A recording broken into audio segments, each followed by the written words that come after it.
Well, welcome to the Discipleship for the Decades podcast. I am Jeremy, joined by Karis. And our special guest, welcome back, Tom Boone, that we have not seen in a while. We're glad you're here. I'm back. Yes. Yes, it is good to see you in person. It's great to be back. And it's so good to see you all. It was great to see Brad. You know, he's often behind the camera, so I want to give a shout out to him. Call him out. Great to see with staff and visit again and get caught up. I'm starting that process, and it's just cool to be back. I got to say that. It's really good.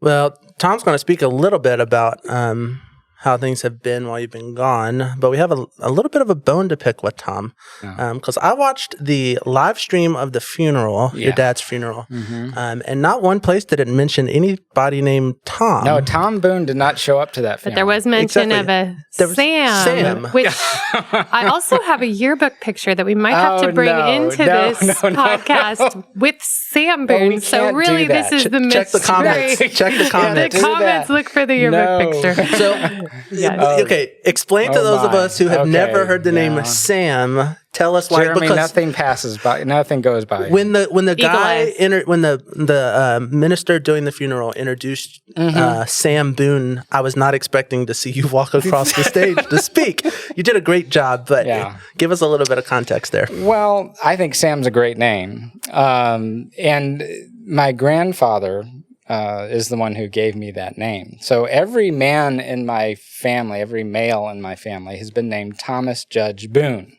Okay, so and you're the third? I'm the third on paper, but technically I don't. I think I go like back a few more because Junior always changed their name to Senior whenever Senior died. Okay, so there was that. So we're part. Talking the 10th, maybe. So not quite that far, but it does go back a ways. So I'm Thomas Judge Boone the third.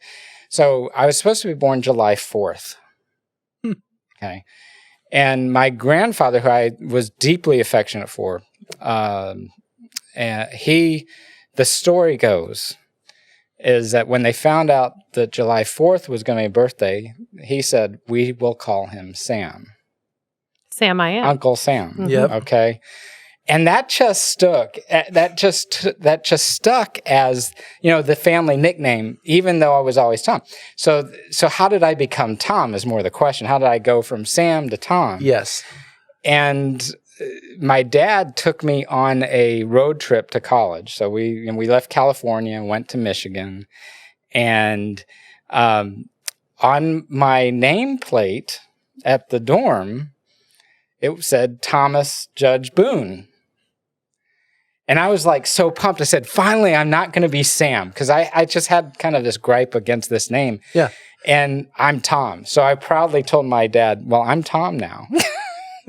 And that was the pivot. And since college, no one has known me as Sam. So why you saw some comments and why he introduced, because my family, my mom calls me Sam. And everybody who knew me before I went to college, and my parents, who knew my dad, who were part of that funeral, watching it, knew me as Sam growing up. So there's the story. Yeah, so thank you. Clarifying. I like to pivot in places that there wasn't a plan to pivot to. Yes. But since Tom has Sam that people don't know, is there a name, Karis, that some family people call you? Maybe not family. It could be somebody else. Some other, okay. Nicknames. I've always been Karis. Truly. Really? Sometimes Karis Joy, which is my middle name. Okay. Let's see. I like Joy.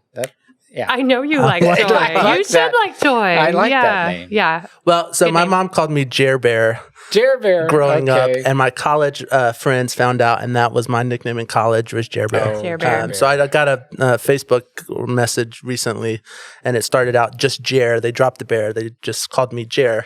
And I go, well, that has to be from a college friend of mine because nobody else knows me by that name. Gotcha. Now the rest of you do. Now we can all call them. Exactly. Tom and Jer. Sorry. Sam and Jer. Sam and Jer. I know. Sam and Jer, not Tom and Jer. So, okay. You have been away. Yeah. There was some stuff that went on with the family. Yeah. Can you just give us an update? Well, I think what I'd want to say is thanks to the staff. You all have done a fantastic job. Karis, it isn't easy coming in as associate. I've had to do that before. The boss has something come up and you've got to make some pivots and adjustments. And I think you did a great job. I'm hearing terrific things. So thank you for really taking some leadership role that is beyond the call. But as you know, and once you're a pastor, you kind of just roll with it, don't you? You roll with it. And thanks to the whole team, really, for the way you all lifted this. And I want to say thanks to the congregation for the prayers, quite honestly, that held us up. When I was back, and I forget what Sunday it was, maybe it was the last Sunday of January, because I was coming back from a study leave. So my study leave was ending at that point, and at the same time, all of this hit. So I came back to preach a scheduled sermon, and I described prayers as I think it's Isaiah where he describes prayers as incense to the Lord. Mm-hmm. Yep. Which is we don't use incense, but what that's getting at is it's not just visual and all surrounding. It's all sensory in that sense. You feel it. You really, there's something about incense that is just, operates on multiple levels. And so I want to say thank you to the covenant partners who were right alongside of us every step of the way. And I'm looking forward to getting caught up with where we're at. And that's going to be the next couple of weeks. It's just getting caught up, and found about 70 cards from people at our house. Awesome. And so my commitment is to call each one of the people who wrote us those cards and just have delightful conversations.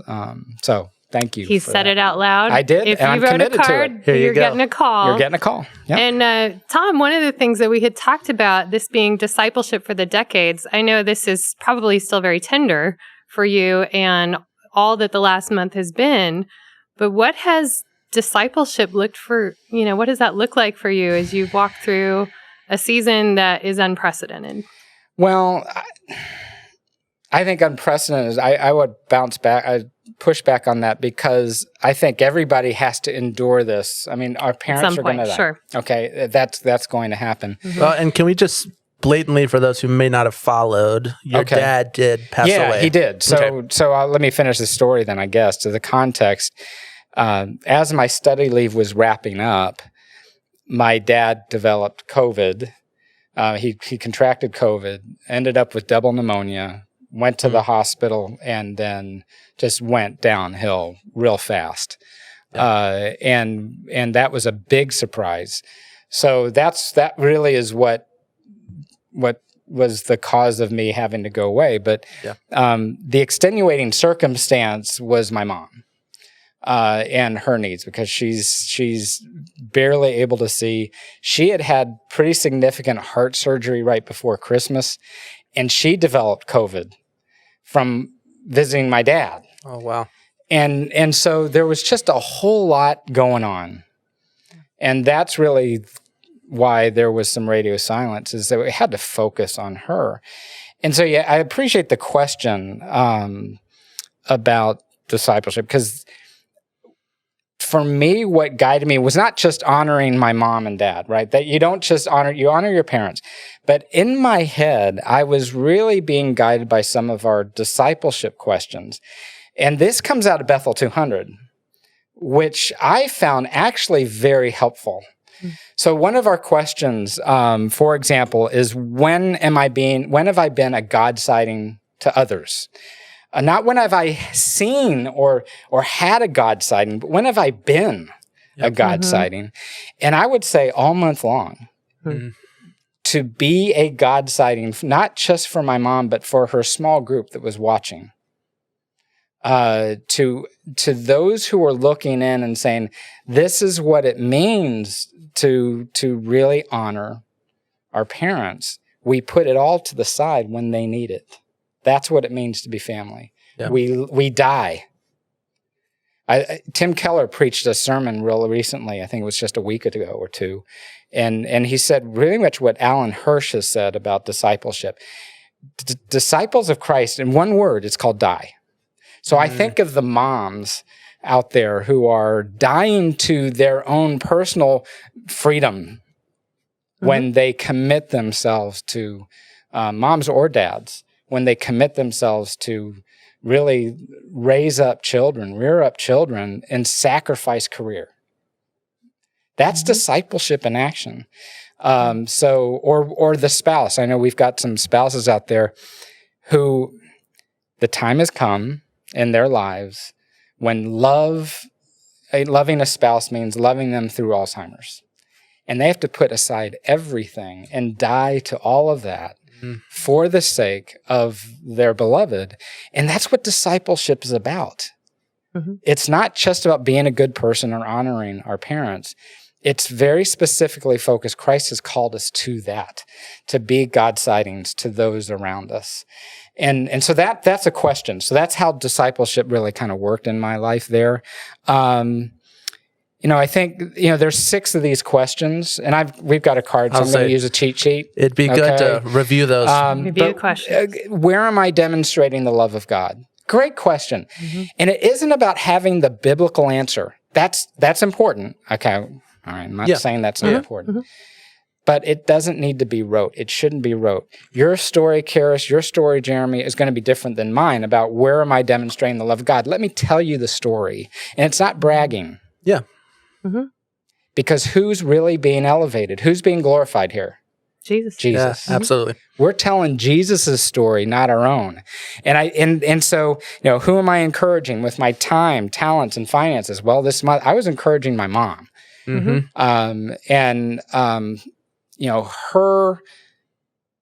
process, what we had to go through this past month was pretty interesting stuff. In 1 month, because she's hard of seeing, she can't, sight is an obstacle, and the house was too much. Yep. We had to find a new place for her to live. We had to sell the house, sell the car. We had to really dig into something that I was very scared my whole life to go into my dad's office. My dad kept all his notes from like 30 years ago. There's these files of stuff. Wow. And we had to figure out what to shred, what to keep. It was like, I know too much now. It's that kind of stuff. But, we had to do that. And we had to move her into her new apartment, get rid of a lot of furniture in 1 month, because I knew I had to be back from my leave by March 9. Yep. And so I think we're all recovering right now. So discipleship, if this is what discipleship is, I'm very glad God has called us to it, but I'll tell you, it's exhausting. And that's really where we need the community, I think. The community that picks us up when we're exhausted from the life of discipleship that we live out there. Yep. Because I'll say it, the church doesn't exist for itself. Yep.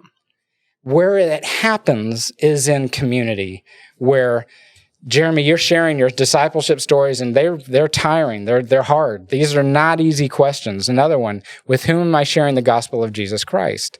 Who am I challenging toward growth in God? What good works are displaying my knowledge of God's word? As we dive deeper into those answers, we're going to have some very difficult times. It's going to be exhausting, and we need each other to build each other up. And that's the beauty in my mind of what the church is, encouraging us as we're out there to keep on going. Yep. Not to ever stop. But inside, we're just encouraging each other, and we're praying for each other as we go out to that battle. And I felt that. And so I think that's kind of where I would say discipleship has been. And I really appreciate that question. But it was discipleship that guided me, and joy. And not just this kind of, I love my mom. Does that make sense? Well, and I think a question that came up as you were sharing is, it is an exhausting journey. There are seasons where God calls you to big tasks that you feel like, help. Like, I need your help in this. At the same time, I would say that some of the most joyful, beautiful moments are also on that discipleship journey. And so, where was consolation in the journey as well? I think it was hard to find that. I was so focused on the task, and you know me from work. I mean, He is head down in the task. I am very good at that tunnel visioned thing. I put my blinders on. I just go. And your wife knows that too. She does. We had a conversation about that not too long ago. She does know that. Yeah. But I think where I had some consolation actually was I met a couple of men in my mom's small group, and we went out and we talked about my dad. Joy and I, my mom and I, were able to have conversations about Dad that we've never had before. Yeah, I found such joy, Karis, going through those notes of my father's and learning about my dad. And I would encourage those of you who are fathers or mothers, and you kind of go through life, right? And we have our kids, and we don't want to share that. Okay, and I understand that. Yeah. But there comes a season where it's really actually very cool to hear the story as a child about what your dad or your mom was doing. And I was able to read through the story. I'm going to share one story. I'm going to share a story this Sunday about that. But one of the cool things is when my dad was not a Christian, in the China part of his files, so this goes back to 1970s, mid-70s, he was one of the first legal experts into China once we reopened relations. Guess what? He was not a Christian, but pulled it out, the Lord's Prayer in Chinese that he had transcribed. And I showed it to my mom. My mom didn't know about it. Oh, wow. And we were like, well, what was this? And she said, it was probably just a language exercise. And, and I'm like, that was my dad. And so I heard, I could see things. I got a chance to see one of his official communications between the Chinese government and the U.S. in his files. And I was like, dang, man, Dad, you were something. And I kept that. That was one of the files I've kept. What I'm saddened by, and here's what, again, I would encourage you all and you all to do. Capture the story while they're still alive. I always thought, we always thought my mom was going to go first. I mean, we really did. Everything was planned around that. But for my dad, so I thought, I want to hear my dad's story about growing up as a child in Birmingham during the 1950s. I want to hear that story. Yeah. I want to hear the story of him growing up and cleaning horses' feet by clomping them on the streets of Alabama, down South Alabama. I want to hear that story. I want to hear the story of why he and Mom eloped. I want to hear some things, and I always thought, and in your mind, my mom's going to go, so I'm going to be one of those guys who retires, and then I'll be able to capture the story. And I didn't. So fathers or mothers out there, if you're get the story of your family, somebody in the family, capture the story. And I think that's important for a church to do, is to capture that story. We talk about Bethel 200. I think part of that we don't talk about a lot, which needs to happen, is we need to capture the story of 200 years. Yep. And it's I think one of the most story. powerful sermons I've heard at a church was the pastor telling you, this is who you are as a church. Here's your story from where you started to where you are. And, a church like Bethel. Oh, we've got what quite a heritage. What a story of, what a story to unpack, right? Yeah. Well, and a question that came to my mind when thinking about it is, we talk about discipleship as a journey, right? But sometimes discipleship takes a majorly quick pivot. And I feel like, Tom, for you, from January on a study leave to what you went through in February, that was about as quick of a pivot as you could what was it like to pivot that quickly because I imagine there was some rest, and you seemed pretty full there in January. I did, I had rested. Joy and I, quite honestly, we were on the beach. I was close to my parents because they were each having these major surgeries. My dad had a major back surgery, and that's nothing's like watching your boss being on a staff meeting, sitting with the ocean in the background. Right, while the rest of us are all a little envious of yes, that. We were. Early study leave, right? Yeah. Well, and I'm glad we're saying, I was fully engaged as much as I could be here. I was rested, but that pivot, oh man, that's where if that's where faith gets tested, and it's either there or it isn't. Mm-hmm. And you almost go back to instinct, right? Well, you do. And my instinct in that moment was, and I remember there was a moment where I said, the only thing I know for sure is that God is. That's all I know in this moment. Mm-hmm. Yep. I don't know, yes, God is good, but when I meant God is, I meant God is present. That's all I can bank on. Mm-hmm. I can't, because he didn't answer my prayer. Right. And people were praying. Yep. We wanted my dad to live. He didn't answer that prayer in a way that I wanted to. Mm-hmm. And if I had said, well, God, gosh, you didn't answer that prayer, so I'm going to hold that against you. And I'm not angry with God on that at all, because all we can know is that God is. Yep. That's it. I am. Right? Uh-huh. Mm-hmm. And then we just have to be squarely rooted there. And yes, there's going to be suffering. Yes, there's going to be these big time pivots and turnarounds and disasters and great grandiose things.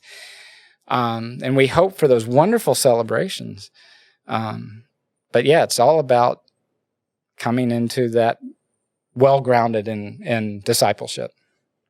So I guess I would say as we close down here, is there something, Tom, because I know we've probably got some folks out there who have dealt with recently or are going to deal with death in the family. Sure. What's that kind of nugget that you would say, hey, here's something that I learned by going through this process that might help you That's as a great you go question, through? Jeremy. As a pastor, so my grandparents have all died, but not my parents yet.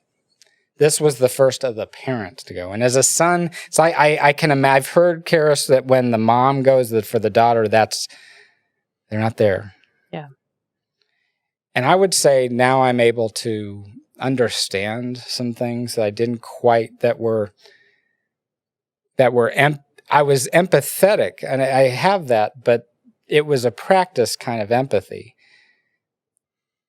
Now I have that feeling of, like when I was at the airport and I got my mom into the wheelchair, and she was coming here because she's here for a few weeks. And I reached for my phone, and guess who I was going to call? Yep. I was going to call Dad and let him know. And I had my phone, and I said, there's no more Dad to call. And I would say I can feel that now in a way I probably couldn't unless I had gone through that. So I'm with y'all in that sense. And God doesn't promise that it's going to work out. He only promises us his presence. And that never goes away. Praise God for that, because without that, then we go into ruin. Yeah. That's my nugget. Well, awesome. That's a good ending. God is. That is a very good ending. He is present. Absolutely. Well, yeah. Thanks for guys sitting down. Tom, thanks for including me like this. Oh, yeah. It feels good to be back. Yeah. So continue to be in prayer for the Boone family. Thanks. And there's more down that road, I know, to go. Look forward to Sunday. I'm going to be sharing the story of Jesus healing the blind man, and it's I can see people like walking like trees, and then I can see clearly. And I have captured that a reflection on my dad's life, because that's really my dad's life, as he moved from a person who was not of faith at all into being of faith in his last week. And I look forward to sharing that story with everybody. Sounds like the praise team needs to sing "I Can See Clearly Now That the Wind Is Gone." Johnny Nash. Yes, so, absolutely. Right. I feel like that could make its way in. Yeah, absolutely. So again, thanks so much for joining us this week for our latest episode of Discipleship for the Decades, where real faith meets real life. See you next time. Bye-bye, everybody. Bye.